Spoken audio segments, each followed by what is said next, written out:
November 1981. Mr. Speaker, sir, coming to the budget estimates, I am not going to deal at length with the amounts allotted to various departments.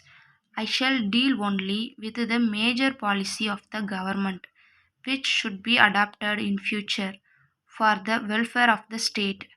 In the sphere of education, which could be put down under three categories, namely college education, school education, and primary education.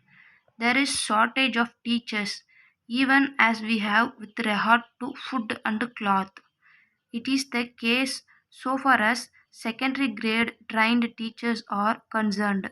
In order that there may not be any shortage of the teachers, and to get over this situation, I suggest that the minimum salary for teachers should be raised from the present level.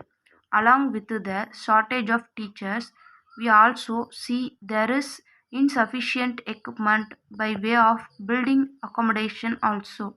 A suggestion has been made by some honorable members that the number of pupils to the managed by one teacher should be increased. I think the better course would be to introduce the shift system so that another shift of boys might also receive education without constructing new buildings. In a school building which can normally accommodate 1000 students, we can have 2000 students without constructing new buildings. I made mention of this to the Honorable Minister for Education also, and I hope he will give his consideration to it.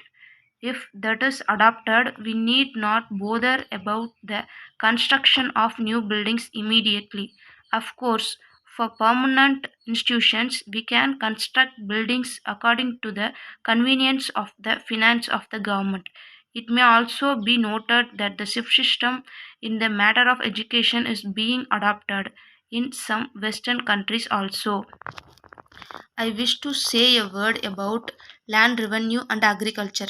The river Kaveri is running through my district, Coimbatore, Trichy, and some other districts. There you have forest lands. Several departmental officers have recommended that these lands may be covered into wetlands. It is capable of producing fine paddy every season. There will be no need for the grant of any subsidy. If you only dig 4 or 5 feet, you are able to get fine water every easily. If strongly recommended to government that this may be considered immediately so that more than 10,000 acres may be brought under cultivation as wetlands. I am sorry to say that the health of the people does not receive as much attention as it ought to. Sir, at present we find that the medical department seems to be an agent for distribution of foreign medicines. They recommend foreign medicines to everybody without taking into consideration their capacity to buy. I do not blame them for it. I do not mean to suggest that the Western system of medicine is bad. We can have that system for certain special branches of treatments. For general medical treatment, people can adopt our own Indian systems, which will be more useful and economical than foreign medicines and will be suited to conditions in our state. So far as food is concerned, whatever inducement you may offer by way of bonus to speed up procurement, it does not solve the question of food. We must see that we are self sufficient in the matter of food and we should not go about seeking food later on. The Honorable the Minister for Agriculture said that we are living in better times. I think that it is only in better times that we should concentrate our attention on the achievement of quick results. Letter dated 28th May 1981 from the General Secretary, All India Electrical Goods Dealers Association, Chennai, to the Honorable Minister for Commerce, Government of India, New Delhi. Sir, we would like to bring the following to the kind attention of the Government of India for sympathetic consideration and favorable action.